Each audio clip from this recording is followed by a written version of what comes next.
Please observe silence for a little while.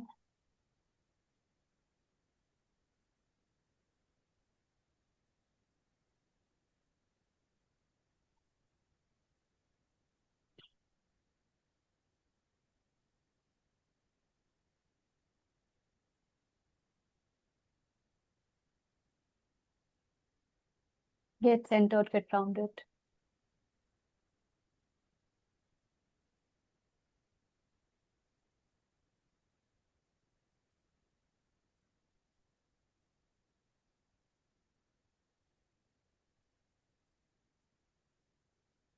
May we be blessed with divine intervention.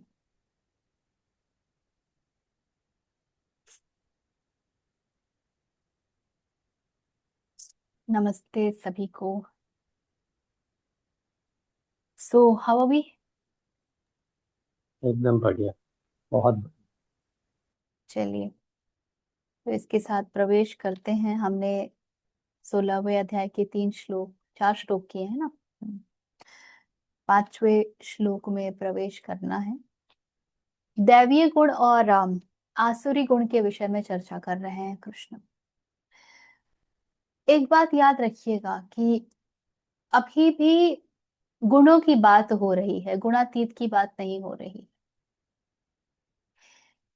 मनुष्य जहां है, जब वो अपने पग बढ़ाता है तो पहले तो उसे गुणों तक जाना पड़ता है. वो जहां है वहां से तुरंत गुणातीत नहीं हो जाएगा. तमस से सत्व में नहीं आ सकते. तमस से सत्व में आएंगे तो भले ही बहुत थोड़ी अवधि के लिए आप रजस में हो, किंतु आप रजस को पार करेंगे. ये अपरिहार्य है, ये सृष्टि के नियम के अनुकूल है. तो ये गुण है कि भाई, जब तक तुम गुणों में घूम रहे हो, जब तक तुमको ये समझ आता है कि देखो ये तुम्हारे उचित गुण है, ये तुम्हारे अनुचित गुण है, ये तुम्हारे उचित कार्य है, ये अनुचित कार्य है, जब तक तुमको ये बात समझ आती है, तब तक तो कम से कम तुम अपने भीतर दैवीय गुणों को पोषित करो. एंटरटेन द दैवीय गुण, द डिवाइन वंस. जब वो हो जाएंगे तो आसुरिक शक्तियां अब आपको अपनी ओर प्रभावित नहीं कर पाएंगी, खींच नहीं पाएंगी. जब आप दैवीय गुणों में प्रतिष्ठित हो जाएंगे, when you are established in the divine qualities, now you can move beyond the gunas. यदि आपने अपना स्वाध्याय चालू रखा है निरंतर, तो यदि दैवीय गुणों के साथ प्रसन्न हो गए कि मैं तो इन दैवीय गुणों का ओनर हूं, स्वामी हूं, बस वहीं से आसुरी गुण प्रविष्ट करेगा, क्योंकि तुरंत आपने अहंकार के लिए स्थान बना दिया. तो यात्रा का ये एक पड़ाव है. आपके भीतर ये गुण आएंगे ही. आप अचानक से पाएंगे ही कि आप में करुणा बढ़ गई है, आप में अवेयरनेस बढ़ गया है, आपके क्रोध का हनन होने लगा है, दंभ का हनन होने लगा है, आपके भीतर निंदा न करने की प्रवृत्ति प्रगाढ़ हो गई है, आप में क्षमा आ गया है. अन्यथा हम तो क्षमा की बात ही नहीं करते ना. जो वहां पहुंच जाता है उसके लिए क्षमा वमा क्या है? बियॉन्ड ऑल दैट, वो सब माया के खेल है. ठीक है ना. तो इस बात को हमेशा ध्यान में रखिएगा कि ये जो चैप्टर है ये एक पड़ाव है कृष्णत्व तक पहुंचने से पहले. ठीक है. तो हमने दैवीय गुणों को देखा, दैवीय संपदाएं देखी, और कृष्ण इनको संपदा कहते हैं. दीज आर दी संपदा. संपदा माने आपके जो धन है, आपके पास से जो सारे स्थूल धन है, all that money, fame and all of that, even if when all of that is taken away and if you still have these are superior ones. That is why typically तो हम जब धन की बात करते हैं तो हम बैंक बैलेंस की बात करते हैं, गोल्ड की बात करते हैं. हमारे लिए धन का मतलब यही सब होता है. कितने घर है तुम्हारे, कितना लैंड है, तुम्हारा स्टॉक मार्केट का क्या स्टेटस है। लेकिन वो सब धन नहीं, वो तो कभी भी चला जाएगा। जो आपके साथ सदैव चले वो दैवीय संपदाएं हैं। हम्म? और दैवीय संपदाएं बताने के बाद वो हमें आसुरिक संपदाएं बता रहे हैं। क्यों? क्योंकि सिर्फ ये आवश्यक नहीं है कि आप दैवीय संपदा की ओर बढ़ें, ये भी आवश्यक है कि आपको पता हो कि बचना किन से है। अक्सर ये जो लूप छोड़ दिया जाता है ना, ये बहुत डेंजरस होता है। कॉन्वर्सेशन, कम्युनिकेशन पूर्ण तभी होता है जब आप दोनों प्रकार की बात करते हैं। यहाँ पर एजम्पशन के लिए कोई जगह नहीं बची। नहीं तो हम अज्यूम तो कर ही लेते हैं ना, अरे मुझे ये लगा, मैंने ये सोचा। और कितनी बार खिसियाए हैं दूसरों के ऊपर, यार तुम सोचते बहुत हो, तुम मुझे ये लगा, तुम्हारा कुछ ज्यादा ही लगता रहता है। होता है ना ये। तो यहाँ पर एब्सोल्यूट क्लैरिटी है भाई। आपके अजम्पशंस होंगे, आपको जो मानना है वो मानिए, उसके लिए यहाँ स्कोप नहीं है। किंतु तो ये दैवीय हैं और ये आसुरिक हैं, ये बिल्कुल स्पष्ट हो किससे बचना है और किसको पोषित करना है। ठीक है, तो पांचवा पढ़ेंगे। कौन पढ़ेगा? पढ़िए पढ़िए। दैवी सम्पद्विमोक्षाय निबन्धाय सुरीमता मा शुचः सम्पदं दैवीमभिजातोऽसि पाण्डव। दैवी संपदा विमोक्षाय, विमोक्ष इज लिबरेशन। तो दैवी संपदा जो है वो किसके लिए है? मोक्ष के लिए है। निबंधाय, बंधन के लिए है। कौन सी? आसुरी मता। जो आसुरी संपदाएं हैं वो कंसिडर की जाती हैं कि वो बंधन के लिए है। माँ शुचः संपदा, not grieving for the virtues दैवीम अभिजातः असि Pandava. So don't grieve for the virtues. Why? दैवीम अभिजाता, बिकॉज तुम्हारा जन्म, अभिजाता जन्म हुआ है किसके लिए? किसके साथ? दैवी संपदा के साथ। असि पांडव, यू आर पांडव।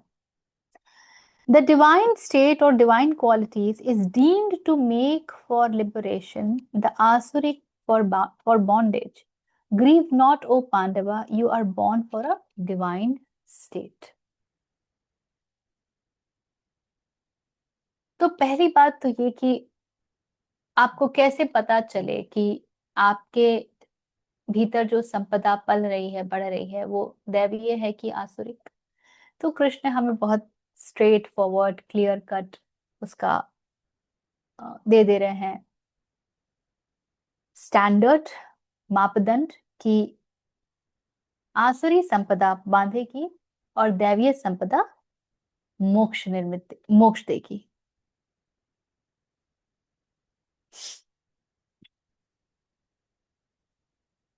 तो जब आपको लगे कि आपको मोक्ष मिल रहा है, आपको स्वतंत्रता प्राप्त हो रही है, आपका मन हल्का हो रहा है, तो आप जानिए कि ये दैवीय संपदा आपके भीतर है। और जब आपको ये लगे कि आपका मन बहुत भारी हो रहा है, बहुत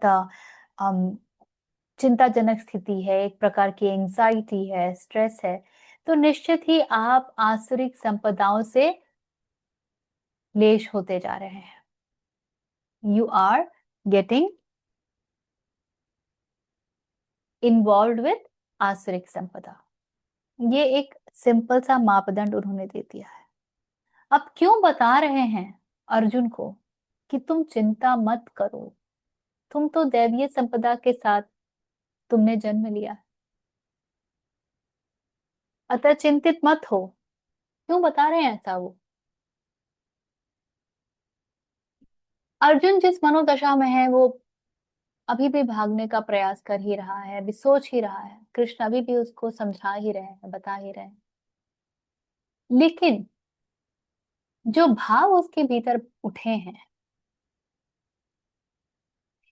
भाव है करुणा के, भाव है कि मैं ये क्यों उठाऊं, इससे मुझे प्राप्त क्या होगा। ये दैवीय भाव। अभी उसके भीतर अहम भाव से प्रगाढ़ चीजें नहीं उत्पन्न हो रही है, वो उससे नहीं मरा हुआ है कि मुझे तो ये जीतना है, मुझे जिसका भी सर काटना हो मैं काटूंगा, मेरे साथ ऐसा कैसे कर सकते हैं, पांचाली के साथ ऐसा कैसे कर सकते हैं। इस क्षण वो बातें प्रबल नहीं है। तो कृष्ण बता रहे हैं कि तुम निश्चिंत रहो, क्योंकि तुम्हारे भीतर दैवीय संपदाओं का राज है। कई जगह आप पढ़ेंगे और पाएंगे कि ये बहुत क्लियरली, मैंने इधर कई स्थानों पर इस चीज को नोटिस भी किया। कृष्ण ने जब ये चुनाव दिया था दुर्योधन को और अर्जुन को कि या तो मेरी अ, कौन सी सेना थी कृष्ण की, नारायणी सेना, उसको चुन लो या मैं हूं, और मैं शस्त्र नहीं उठाऊंगा। और अर्जुन ने बिना कुछ सोचे, बिना किसी, बिल्कुल चॉइसलेस होकर के कि अरे इसमें तो चॉइस की कोई बात ही नहीं है, कृष्ण तो कृष्ण ही है ना, उनके अलावा क्या, उन्होंने तो चुन लिया। इस चुनाव के लिए अर्जुन को इतनी बातें सुननी पड़ी थी, क्योंकि किसको ये समझ आ रहा है कि उसने कृष्ण को चुना है। सबको तो ये लग रहा है कि अरे युद्ध है, युद्ध में तो सेना का महत्व है, एक कृष्ण जो शस्त्र भी नहीं उठाएगा तो उसका महत्व कितना है। कौन कृष्ण को ईश्वर रूप में देख रहा है, कौन कृष्ण को ब्रह्म रूप में देख रहा है। यहाँ तो कृष्ण किसी के से जन्मे हुए हैं, कहीं खेले हुए हैं, माखन चोर हैं, आ, द्वारिकाधीश हैं। कृष्ण की तो ये पहचान है, कुंती उनकी बुआ है, ये सारी तो आइडेंटिटीज हैं। तो अर्जुन की मति का बहुत उपहास उड़ाया गया था कि ये कैसा बेवकूफ है, कितना दुर्बुद्धि है, ये तो इतना सिंपल सा चुनाव था कि कोई कोई ऐसा बच्चा जिसको युद्ध वगैरह का ज्ञान ना हो वो भी नारायणी सेना ही चुनेगा, इस निहत्थे कृष्ण का कोई क्या करेगा।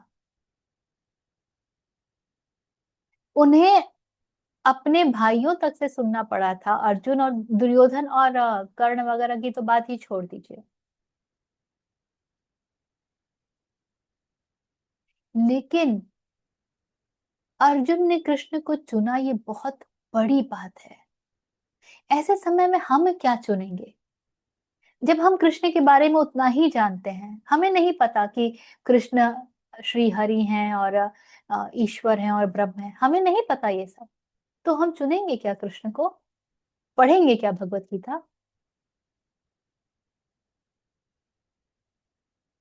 और ऐसी स्थिति में अर्जुन ने चुना है कृष्ण को, यही दर्शाता है कि अर्जुन में कितनी दिव्यता है, दैवीय गुण कितने हैं। किसी भी स्थिति में हमारा निर्णय किस चीज के बेसिस पे होता है, हमारे जो सांसारिक नियम है, जो गारंटीड है, श्योर है, उससे इनसिक्योर की तरफ मत जाओ। यही सब हमारे रूल्स होते हैं ना। हम अपने बच्चों के लिए क्यों चिंतित होते हैं, क्योंकि हम उसका जो आज स्वरूप देखते हैं तो हम मान लेते हैं कि ये स्वरूप तो उसको उस विनाश की ओर ले जाएगा। यही होता है ना। या आज जब हमारी स्थिति होती है, हम दुख में होते हैं और जब हम हरि नाम नहीं ले पाते हैं, जब हम सरेंडर नहीं कर पाते हैं, तो हमारे भीतर भाव क्या होता है, हे भगवान इस स्थिति से मैं कैसे निकलूं।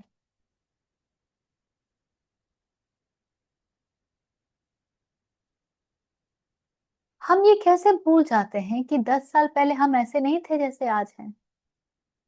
तब हमें नहीं लगता था कि आज जो कुछ भी हमारे जीवन में घट गया है वो घट सकता था, सोच भी नहीं पाते थे हम, किंतु घटा ना। तो क्यों नहीं रख पा रहे वो धैर्य, क्यों नहीं रख पा रहे वो धीरज, क्यों नहीं चुन पा रहे कृष्ण को? पात्रता इसीलिए बड़ी, बहुत ज्यादा महत्वपूर्ण है। अभी एक पॉडकास्ट में कल सुन रही थी, एक उपासक, अघोर उपासक बता रहे थे कि पात्रता नहीं हो और आप मंत्र ले लें तो क्या परिणाम होता है, उनसे बड़ा पूछा जा रहा था।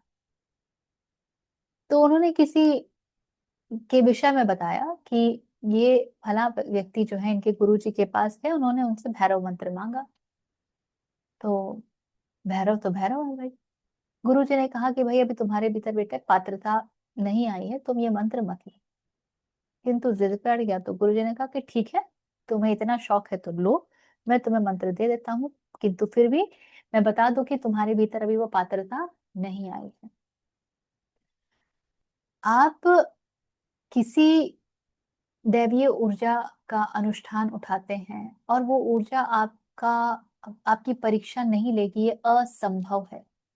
जिस दिन आप अध्यात्म को चुने ना, ये मत समझिएगा कि आपका जीवन सरल होने वाला है, अब जीवन की कठिनाइयां और बढ़ेंगी, क्योंकि अब तो प्रति क्षण पात्रता चेक होगी। अब आप संसार के आगे बढ़ना चाहते हैं, है पात्रता संसार के आगे बढ़ने की? कृष्ण के भी पूर्ण स्वरूप को जब देखा था अर्जुन ने, दैवीय चक्षु मिलने के बाद, दिव्य चक्षु मिलने के बाद घबरा गए थे और कहा कि अपने सौम्य रूप में आ जाइए। तो वो बताते हैं कि उस व्यक्ति ने भैरव जाप शुरू किया, और भैरव का जो जाप है वो आंखें खुली रख के की जाती। तो थोड़ी देर बाद अब ये कर रहा कुछ होंगे कई दिन या जो भी है, किंतु एक स्थिति ऐसी आई कि वो देख रहा है कि एक नट नटिन जो है वो चले आ रहे हैं, भैंस पे सारा सामान लादा हुआ है, बच्चा है, ये खाना बदोश लोग हैं, कहीं रुक गए, कुछ काम कर लिया, पैसे कमा लिए, फिर आगे बढ़ गए, किसी चीज की चिंता नहीं।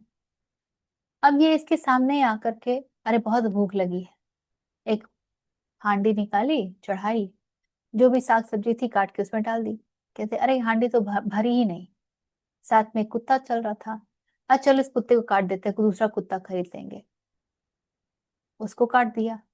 अब ये आंखें खोल के जाप कर रहा है, ये सब देख रहा है, उसको काट दिया, हांडी फिर नहीं भरी। तो नट कहता है कि अरे हांडी तो फिर भी नहीं भरी, चलो इस भैंसे को काट देते हैं, आगे फिर दूसरी भैंस खरीद लेंगे, अभी तो पहले पेट भरे। भैंसे को भी काट दिया, फिर हांडी नहीं भरी। कहता है कि अरे आ, चलो ये बच्चा है, इसको काट देते हैं, बच्चे फिर पैदा कर लेंगे, अभी तो हांडी नहीं भरी। बच्चे को भी काट दिया, अरे हांडी अभी भी नहीं भरी। अब तो इस व्यक्ति की हालत इतनी बुरी हुई कि वो सब छोड़ छाड़ के भागा। वो इतनी ऊर्जा को, अब वो ऊर्जा उसकी ओर समीप आ रही है, वो बर्दाश्त ही नहीं कर सका और वो भागा। और कहते हैं कि पागल हो गया, तिनके चुन चुन करके अपना जीवन उसने बनारस की घाट पर व्यय कर दिया और ऐसे ही मृत्यु को प्राप्त हुआ। तो पात्रता की आवश्यकता तो हर क्षण होती है। जब हम कुछ मांगते रहते हैं ना, तो हमेशा देखना चाहिए कि ये पात्रता है क्या हम में, हमको क्यों नहीं मिल रहा है, कहीं तो हमारी पात्रता पात्रता आड़े आ रही है।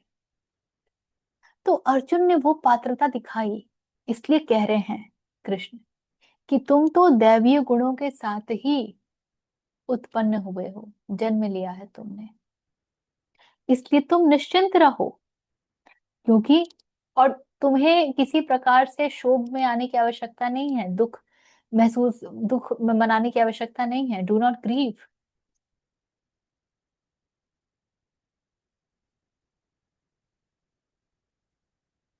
क्योंकि हे अर्जुन, तुम दैवीय संपदा के साथ ही आए हो। ठीक है। सिक्स्थ, छठा श्लोक। द्वौ भूतसर्गौ लोकेऽस्मिन् दैव आसुर एव च दैवो विस्तरशः प्रोक्त आसुरं पार्थ मे शृणु।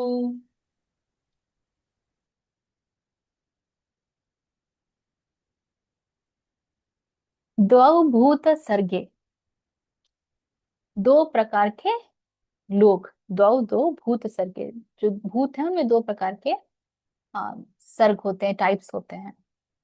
लोके अस्मिन्, इन दिस वर्ल्ड, देवः असुर एव च, तो वो दो प्रकार के बींग्स क्या हैं, भूत क्या हैं? देव, दैविक और आसुरिक। देवः विस्तरशः प्रोक्तः, विस्तरस इज विस्तार से, so divine at length, प्रोक्तः has been described।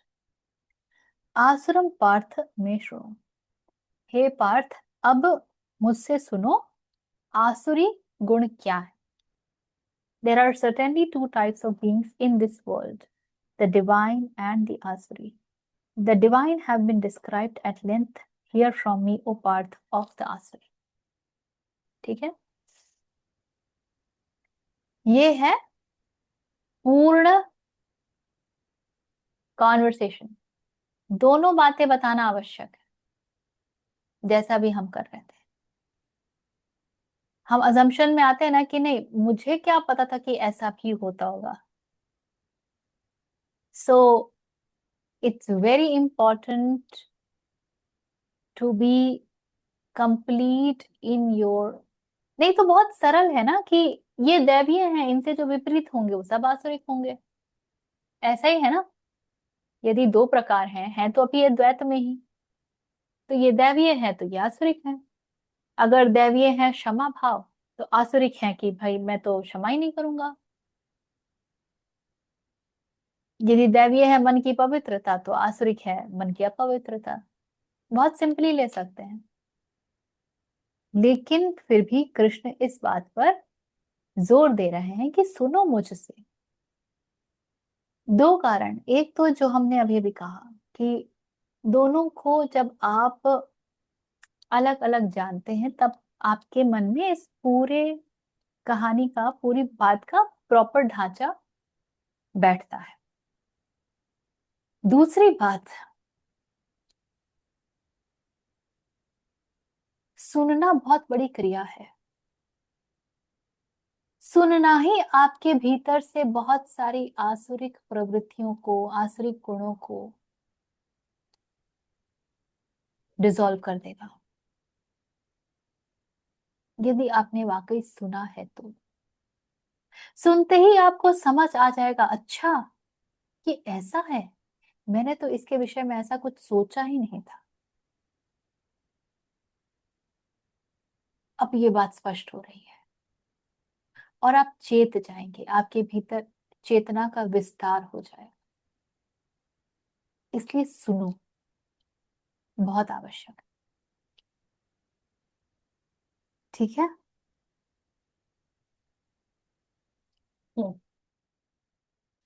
सेवन। प्रवृत्तिञ्च निवृत्तिञ्च जना न विदुरासुरा, न शौचं नापि चाचारो न सत्यं तेषु विद्यते। प्रवृत्तिम च निवृत्तिम, प्रवृत्ति में क्या करना है, क्या वृत्ति के प्रो है, अनुकूल है। च निवृत्तिम, और क्या नहीं करना है, किससे निवृत्त होना है, किससे छूटना है, what to refrain from। च जना न विदुरासरा, and a person, Vidur asura, Vidur, विदुह जो है वो विद्या से आ रहा है, तो वो नहीं पता है, किसको नहीं पता है? असुरों को नहीं पता है। तो जो लोग, जो जन असुरी स्वभाव के हैं, उनको नहीं पता है कि प्रवृत्ति क्या है, निवृत्ति क्या है। न शौचम, न अपि, न ही शौच मतलब शुचि यानी प्योरिटी, पवित्रता, न अपि च आचार, ना ही आचार, अच्छा व्यवहार, गुड कंडक्ट, न सत्यम तेषु विद्यते, और ना ही सत्य उनमें विद्यमान है। उनमें एग्जिस्ट करता है। द पर्सन ऑफ आसुरिक nature knows not what to do and what to refrain from. Neither is purity found in them, nor good conduct, nor truth. तो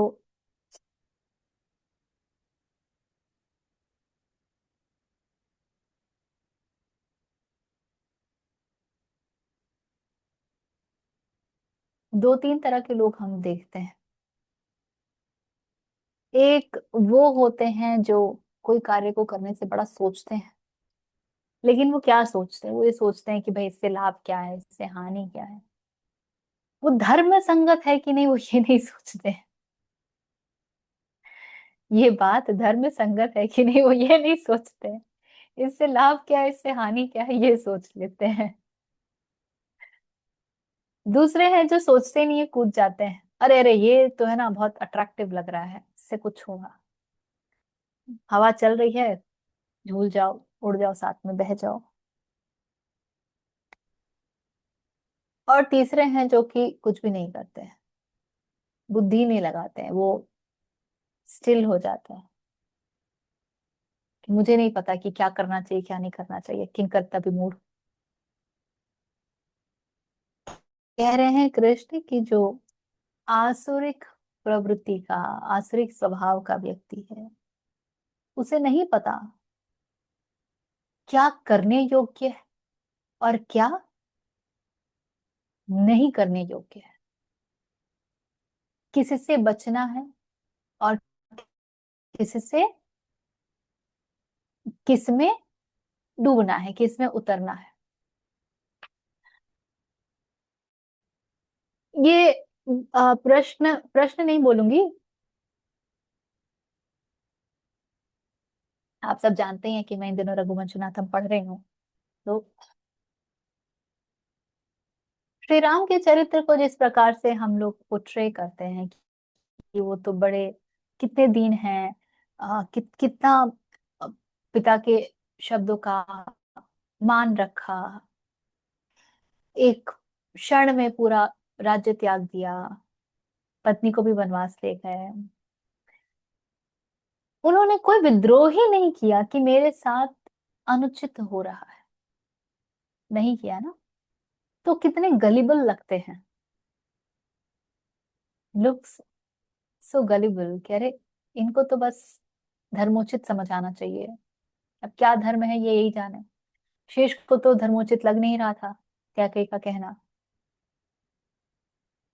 सभी आए थे उकसाने के लिए कि दशरथ तक कह रहे थे कि तुम मुझे बंदी बना लो, कैकेयी को बंदी बना लो, तुम्हें कोई आवश्यकता नहीं है वन में जाने की।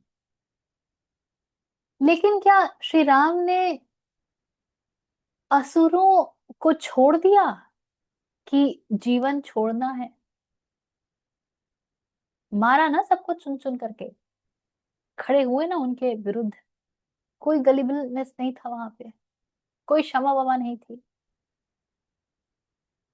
एक प्रसंग भी आता है कि विश्वामित्र जब पहली बार ताड़का वध के लिए ले जाते हैं, तब श्री राम बोलते हैं कि ये तो स्त्री है, स्त्री को मारना शास्त्रीय नहीं है, धर्म के विरुद्ध है। तो विश्वामित्र समझाते हैं कि ताड़का स्त्री नहीं है, ताड़का राक्षसी है।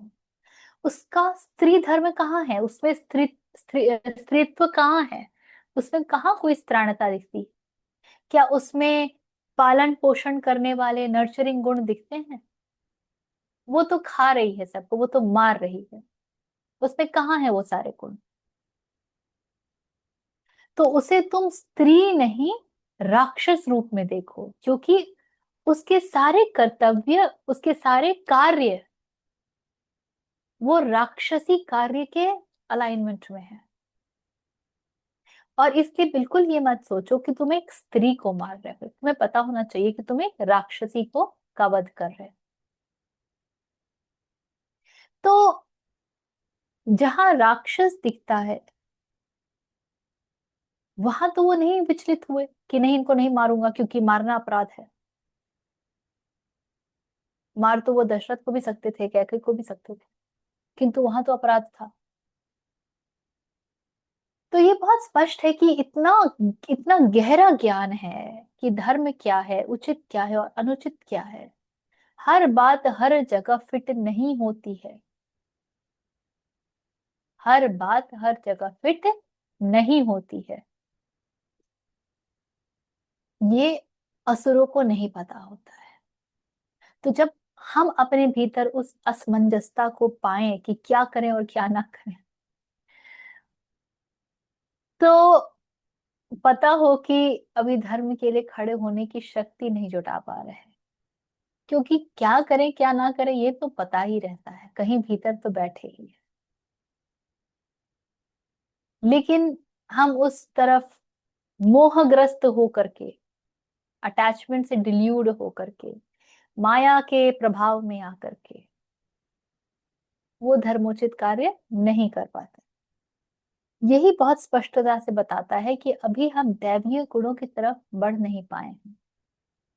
और यदि जीवन में धर्म के लिए स्थान है, यदि ईश्वर चाहिए, यदि ये जीवन एक प्रपंच रूप में समझ में आता है, यदि ये बात स्पष्ट होती है कि भाई ये आना जाना अब यही नहीं करना है, यात्रा को आगे लेके जाना है आध्यात्मिक परिवेश में, तो फिर धर्म के लिए खड़े होने की शक्ति आपको धर्म दे देगा। धर्मो रक्षति धर्म, जो धर्म की रक्षा करता है धर्म उसकी रक्षा करता है। ऐसे थोड़ी कि धर्म आके आपके लिए खड़ा हो जाएगा ढाल बन के। धर्म आपको विवेक बुद्धि दे देता है कि किस बात के लिए खड़ा होना है। वो आपको वो शक्ति दे देता है कि किस बात के लिए खड़ा हो, क्योंकि आप धर्म को सुनने को तैयार हैं। इस तरह आपकी रक्षा होती है। और आप स्वयं कहते हैं कि ना, एक बहुत साधारण सा उदाहरण दे रही हूं अपने ही जीवन से। ऐसी स्थिति हुई कि मेरा लहसुन प्याज छूट गया। मैं ये बोलूं कि मैंने छोड़ा है तो ये बहुत बड़ी भूल होगी, बेवकूफी होगी। परिस्थितियां ऐसे बनी, मैंने तो नहीं सोचा था, मेरे सामने तो छोड़ने का प्रस्ताव वर्षों से था, किंतु मैं हमेशा सोचती थी कि अरे मैं छोड़ दूंगी तो घर में बड़ा हंगामा हो जाएगा, ये हो जाएगा वो हो जाएगा, कैसे चलेगा। फिर वो स्थिति आई कि जब हम शिवरात्रि की तैयारी कर रहे थे तो हमें साधना रूप से कहा गया कि ये 1 महीना आप छोड़ दीजिए, अपने शरीर को तैयार कीजिए। वो अवलंब बन गया, सहारा बन गया। और उस समय जो छोड़ा तो छूट ही गया, अभी तक तो नहीं उठाया। तो मैं गई थी अभी पिछले हफ्ते एक फैमिली फंक्शन में। तो पूछा जा रहा तुमने भोजन किया? तो मैंने मुस्कुरा के कहा कि नहीं, मैं भोजन करूंगी किंतु मेरे लिए बहुत कम कुछ ही बचता है, बहुत स्कोप नहीं होता है क्योंकि मैं लहसुन प्याज नहीं खाता। अरे अरे, ये वो पहले तो दो चार वो सब हुआ कि अब हो ये कहाँ से एक नया नाटक शुरू हो गया तुम्हारा, इसी क्या, अरे एक दिन तोड़ दो खा लो। एक दिन तोड़ना कोई बड़ी बात नहीं है, क्या हो जाएगा, ऐसा थोड़ी है कि एक दिन में लहसुन प्याज मेरे शरीर को उथल पुथल कर देगा। लेकिन वो एक दिन तोड़ना मेरे मन को कमजोर कर देगा। वो मेरे मन को कमजोर करेगा और सामने वाले को एक उपाय दे देगा कि अच्छा संभव है, टूट सकता है। तो एक्सेप्शन बिकम्स द रूल, ये हमेशा होता है। आपने यदि कोई कार्य एक्सेप्शनली किया है ना कि नहीं, this is only as per exception ना, वही कहानी शुरू हो गई। आपने एक कोना पकड़ा दिया है। तो एक बार मेरी इच्छा भी होती है ना कभी कभी कि अच्छा आज रहने देते हैं, लेकिन मैं खड़ी हो जाती हूँ कि ना, ये मैंने एक बार गलती की तो मैं अपना कबाड़ा स्वयं ही करवाऊंगी, फिर नियम का पालन नहीं हो पाएगा। तो नियम का अर्थ ही क्या बचा? यदि तोड़ने के लिए है तो नियम काहे का? नियम का तो किसी भी परिस्थिति में पालन होना चाहिए।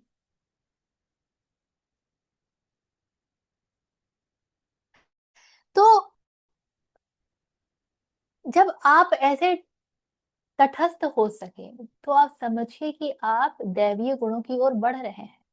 जब आपको ये ज्ञात हो कि ये नहीं है धर्म के अनुकूल, मुझे इस बात की चिंता नहीं करनी चाहिए, मुझे आज देख के 10 वर्ष बाद 15 वर्ष बाद को स्पेक्युलेट नहीं करना चाहिए, मुझे अभी में अपने आप को समर्पित रखना होगा, स्थापित रखना होगा, आप अपने आप दैवीय गुणों की तरफ बढ़ेंगे। और जितनी बार आप अपने आप को ये प्रलोभन देंगे कि पता नहीं क्या होगा 10 साल बाद, उतना ही आप माया में फंसेंगे और आसुरिक गुणों के नजदीक जाएंगे। तो जो आसुरिक व्यक्ति है उसे पता ही नहीं है कि करने योग्य क्या है और न करने योग्य क्या है। तो क्या धर्म के अनुकूल है और क्या धर्म के प्रतिकूल है। उसके बाद कहते हैं neither is purity found in them. बहुत बड़ी बात है, मन की पवित्रता इतनी बड़ी बात है, it's not a small thing. मन की पवित्रता कहती है कि किसी दूसरे के लिए आपके मन में कुछ कोई ऐसा भाव ही ना आए। वो कहती है कि अगर आप किसी को देखे कष्ट में तो आप ये ना कहें कि अपने कर्मों का फल भोग रहा है, इसको बुद्धि ही नहीं है। आपके मन में बस एक प्रार्थना उठ जाए कि प्रभु जैसे जो इसके लिए उपयुक्त है, जिसके ये योग्य है, आप इसकी सहायता कर दो, इसको सहायता भिजवा दो। कोई कष्ट में है, कुछ कोई अहंकार में है, तो आपके भीतर ये भाव ना उठे कि तुम्हारा तो ना कुछ नहीं होने वाला, कर रहे हो ना, जो भोगो करोगे वही भोगोगे। भीतर ये भाव उठ जाए कि अभी समय नहीं आया है, प्रार्थना है कि जल्दी समय आ जाए, जल्दी प्रभु इनको मार्ग पे दिखा बता दे, सद्मार्ग बता दे, धर्म बता दे।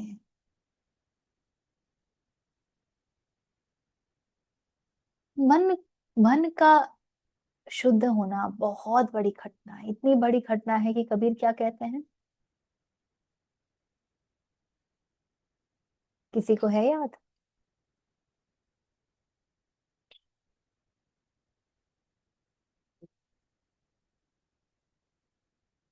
अब मैं डंडा लेके घूमूंगी।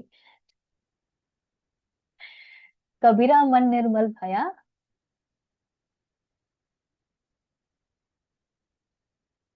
जैसे गंगा नीर, पाछे पाछे हरि फिरे, कहत कबीर कबीर। ये है मन की निर्मलता।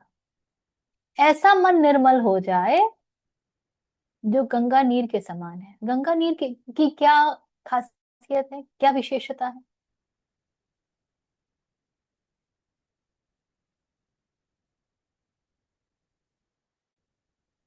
गंगा जल पूजा में प्रयोग क्यों होता है, क्या विशेषता है उसकी कि हम उसे पूजन के लिए प्रयोग करते हैं।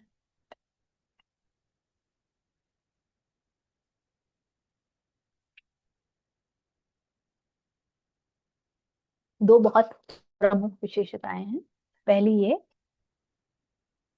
It purifies even purities. ना वो तो खैर है, वो जा जा करके। ओके, इसको ऐसे देखिए, आप जो कह रही है वो सही है, थोड़ी सी दृष्टि बस बदलनी होगी। गंगा जल में अपवित्रता टिकती नहीं है, it knows how to clean itself. उसके भीतर अपनी कोई अपवित्रता नहीं है। आप बाहर से जब उसमें इम्प्योरिटी डालते हैं, it knows how to clean itself. It has those bacteria, those stuff that cleanses itself. अपनी सफाई खुद कर लेना, बाहर से किसी की बिना मदद लिए, ये गंगा करती है। और दूसरी विशेषता ये है कि गंगा जल, आप कोई भी जल को बहुत समय तक रख दीजिए, वो पीने योग्य नहीं रहेगा, वो यूज करने योग्य नहीं रहेगा। गंगा जल कभी खराब नहीं होता है, इट डजंट स्टेल्स, वो बासी नहीं होता है, इसीलिए वो पवित्र है इतना। तो कबीरा मन निर्मल भया जैसे गंगा नीर, कि अब मन में कुछ ऐसा आता भी है जो इम्प्योरिटी है तो मन उसको खुद क्लियर कर लेता है, मन उसमें डोलता नहीं है। और मन में लंबे समय तक प्योर रहने की कैपेबिलिटी आ गई। मन ऐसा हो गया है, पाछे पाछे हरि फिरे तब हरि, क्योंकि यही तो पात्रता चाहिए, सर्वश्रेष्ठ पात्रता, कि मन बिल्कुल सच्चा हो, मन में कोई कपट ना हो। तो पाछे पाछे हरि फिरे कहत कबीर कबीर। तो ये है purity of, that is purity. तो असुरों में ये प्योरिटी कहाँ, क्योंकि असुर तो वो है जो सुर से छिटका हुआ है। सुर क्या है? सुर इज द रिदम, सुर is the rhythm of life. असुर वो जो लाइफ के रिदम से छिटक गया है, च्युत हो गया है, इज नो मोर अलाइंड, इसीलिए वो असुर है। कहीं भी आप राक्षस शब्द का प्रयोग नहीं देखेंगे, आप असुर शब्द का प्रयोग देखेंगे। रघुवंश नाथम में ईशान जी कहते हैं कि राक्षस एक्चुअली ओरिजिनली उनको कहा जाता है जो रक्षा करता है। लेकिन क्योंकि ये लोग बिल्कुल अप्राकृतिक होते गए हैं, लूटपाट, cannibalism and all of that, ऋषि मुनियों को खा जाना, युद्ध वगैरह, अहंकार से परिपूर्ण, तो राक्षस का जो अर्थ है उनके व्यवहार के अनुकूल कनोट कर दिया गया है, और हम राक्षस से समझते हैं वो जो दुष्ट आत्मा है। तो असुर को के पास प्योरिटी नहीं है, भीतर की भी नहीं है, बाहर की भी नहीं है, शरीर से भी वो वैसा ही होता है, 4 दिन ना नहाना and all of that. Neither is purity found in them nor good conduct. तो जिसे यही नहीं पता है कि क्या धर्मोचित है और क्या अधर्म है, उससे आप प्योरिटी ऑफ कंडक्ट की अपेक्षा भी कैसे कर सकते हैं? आचार व्यवहार में किसी प्रकार की कुशलता कहाँ,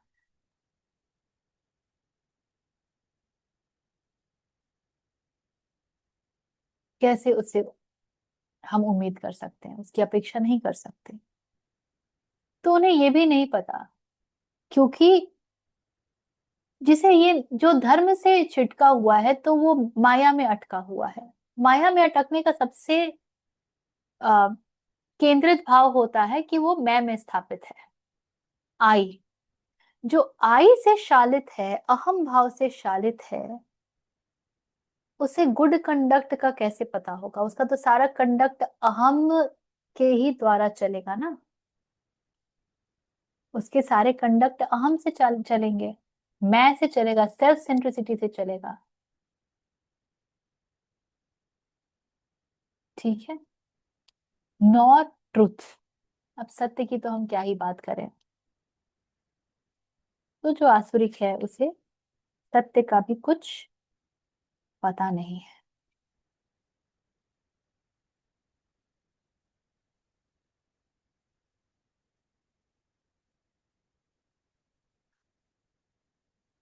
सत्य तो ऐसा है कि बहुत कठिन है,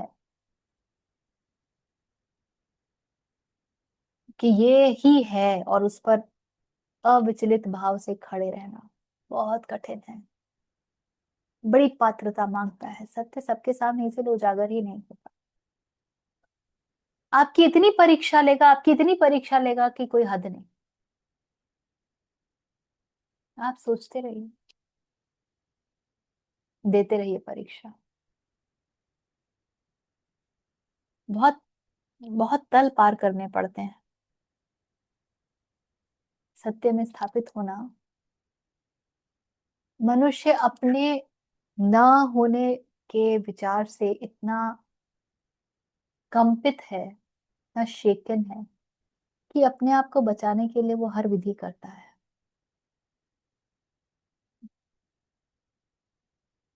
हर विधि करता है। यहीं पर विराम देंगे आज। कोई प्रश्न वगैरह यदि है या कुछ है जो आप साझा करना चाहते हैं तो we can, or else we anything to be shared. चलिए फिर, if we lack mental clarity,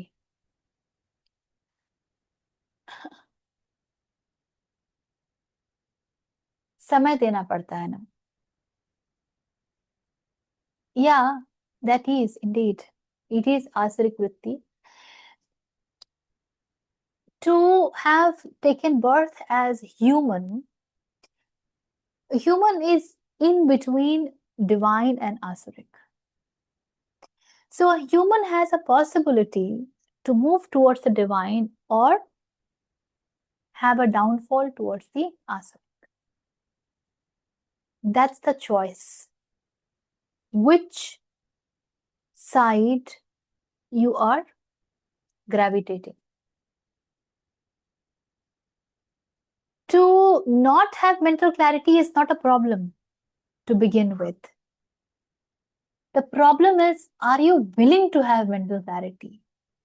And when I say willing, anything you want to have, you will need to invest time and effort into it. एक basic skill सीखने के लिए हम 25-25 साल पढ़ाई करते हैं ना. नर्सरी से आरंभ हो करके पढ़ रहे हैं, एमबीबीएस वगैरह तक तो करते करते लोगों के 30 साल हो जाते हैं एमडी वगैरह करते करते, और पता नहीं क्या क्या. To be a skilled doctor in this plane, one is willing to give 25 years, 28 years, 30 years of their life. To be a skilled engineer, one is willing to give so much. To be a skilled lawyer, one is willing to give so much time and effort. वो बहुत clear है ना कि भाई exam है तो पढ़ना पड़ेगा, तो समय देना पड़ेगा, क्योंकि वहां पे एक तथाकथित एग्जाम है और उसका एक फल है, जिस फल के कारण हमको कुछ भौतिक प्राप्त होने की संभावना है. हमारे आगे एक गाजर लटका हुआ है, एक मोटिवेशन लटका हुआ है. लेकिन जब धर्म की बात होती है, क्लैरिटी की बात होती है, तो क्या हम थोड़ा भी समय देने के लिए तैयार हैं? आज ही मैं सुन रही थी एक पॉडकास्ट, तो जो आई थी गेस्ट, काफी बहुत बड़ी साधक हैं, बहुत बड़ी साधक हैं. वो कह रही थी कि उनके पास लोग आते कहते, माँ मुझे समय नहीं मिलता कि मैं जाप कर सकूं, ये कर सकूं, वो कर सकूं, कैसे करूं? वो पूछती है कि रोज भोजन करने का समय मिल जाता है, रोज स्नान करने का समय मिल जाता है, तो तुमको जाप करने का समय कैसे नहीं मिलता?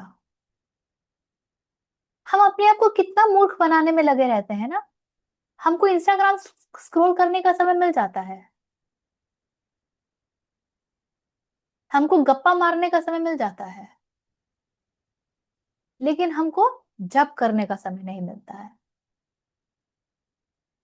तो point is not if I have mental clarity or not. Point is, am I willing to invest time, energy towards getting that clarity? क्या मेरे अंदर वो भूख भी है कि मुझे चाहिए? नहीं है, ये तो बहुतों को पता है कि नहीं, मुझे नहीं पता. भूख है क्या? Has it become inevitable for you? नहीं मिलेगा तो नहीं चलेगा, इसके बिना जीवन कैसा भाई? ये बोल पाते हैं क्या?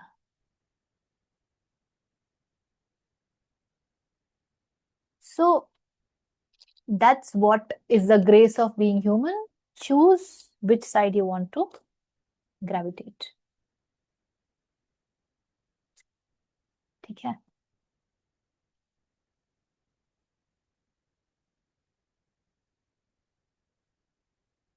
कई बार शार्पनिंग द सॉ का उदाहरण मेरे समक्ष आ जाता है. This is exactly like sharpening the saw. हम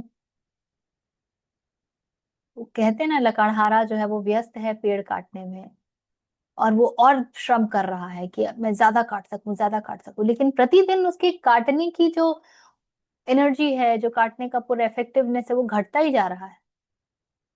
पहले 10 काटता था, 7 काट रहा है, फिर 5 काट रहा है, ज्यादा ताकत लगा के। क्यों भाई? उसकी कुल्हाड़ी भोथड़ हो गई है, कुल्हाड़ी को तो शार्पन कर लो। अरे नहीं नहीं, मेरे पास समय नहीं, मुझे पेड़ काटना है। उसी को शार्पन कर लेगा तो जितना पेड़ अभी वो 1 घंटे में काट रहा है, उसका तिगुना काट लेगा वो 1 घंटे में। उसको ये बात नहीं समझ आ रही है कि 15 मिनट वो शार्पनिंग करने में देने में मेरे 2 घंटे का सेविंग है। वो नहीं समझ आती है हमको। लेकिन sharpening the sword takes time, needs time. वो हम कहाँ से निकालें? ऐसी स्थिति हो जाती है हमारी।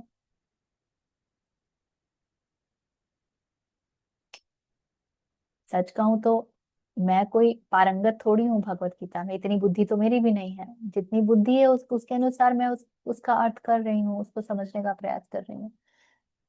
मेरे लिए भी बहुत सरल होता है कह देना कि यार मुझे नहीं करना, आज नहीं तैयार है, आज नहीं करेंगे।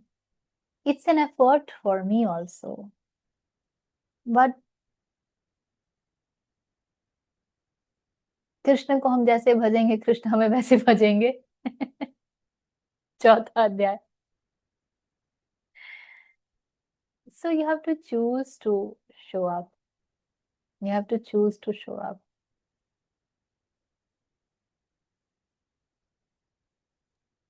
ठीक है, ऋचा जी, चलिए। हम्म। धैर्य का ना होना मतलब आपके पास श्रद्धा नहीं है। सही है ना?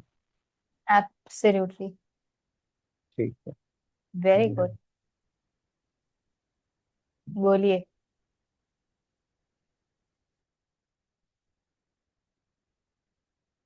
आप बोल दीजिए ना वनीता जी को।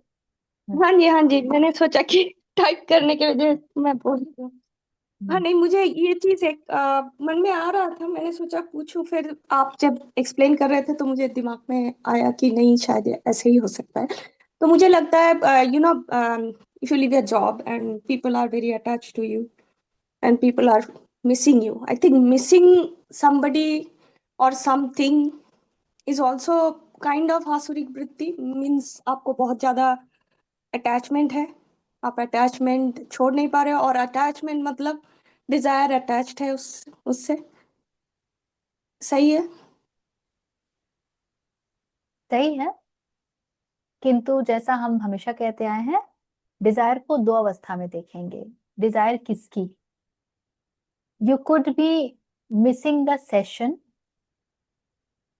सेशन से एक अटैचमेंट हो गया है, क्योंकि वो सेशन आपको धर्म की तरफ ले जा रहा है, आपको क्लैरिटी देता है, आपके समक्ष कुछ और उपाय सम्मुख रख देता है, जीवन को सरल बनाता है, आपके भीतर सहजता बन पाए इसकी, इसके लिए एक स्थान तैयार करता है। तो इसको आप, है तो ये भी attachment. Finally you have to drop this also. But इस हम्म। स्टेज में इस अटैचमेंट को आप आसुरिक मत बोलिए, क्योंकि ये अटैचमेंट आपको दैवीय गुण की तरफ बढ़ने में मदद कर रहा है ना, ये तो हाँ, सहयोग दे रहा है। जैसे हाँ, जैसे ये जो सत्र है, इस टाइप का session is it is helping me to enrich my दैवी क्या संपद। है? Suppose I'm leaving a job and I'm moving on, but people who I worked with, they're saying it is like, we are very sad, we are going to miss you. And I'm also feeling sad at that time.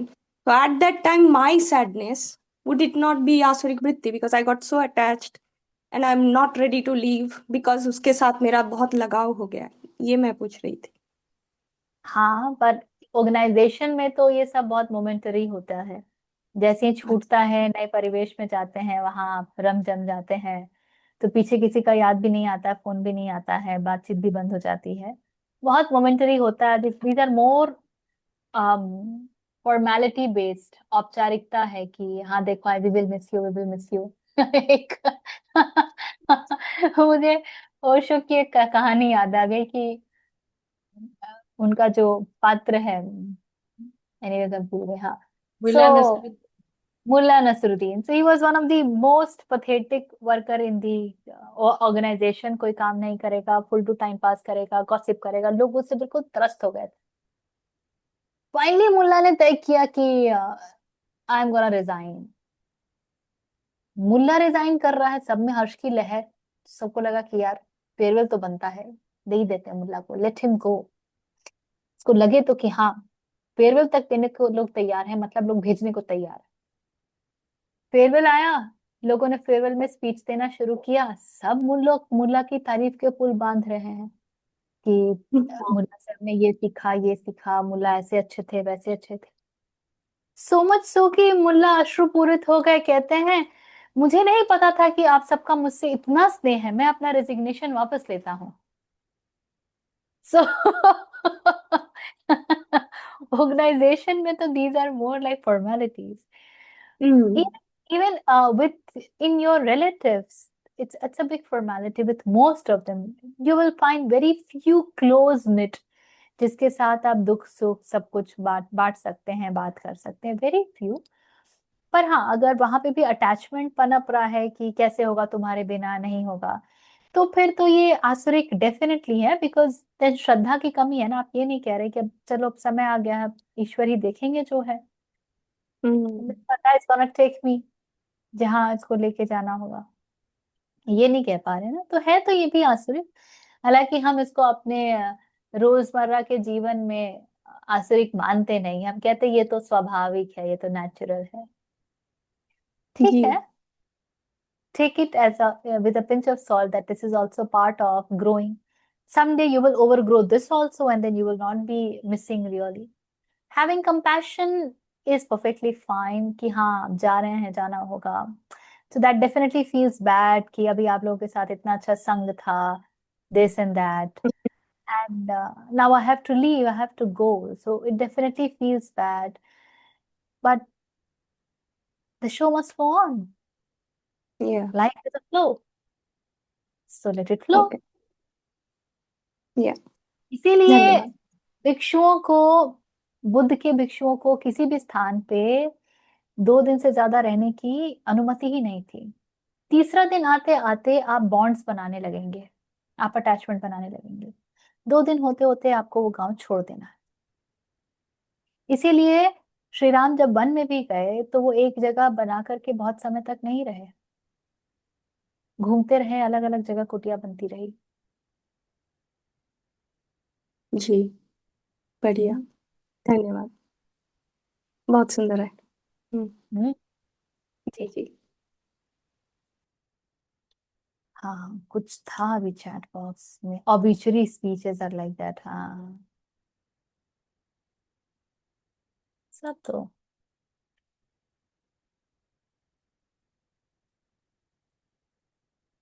चलिए ठीक है। Anything else? Please sit straight. If you know, you can chant along with, or you can just be.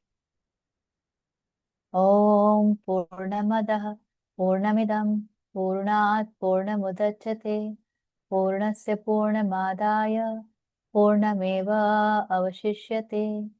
Om Shanti Shanti Shanti.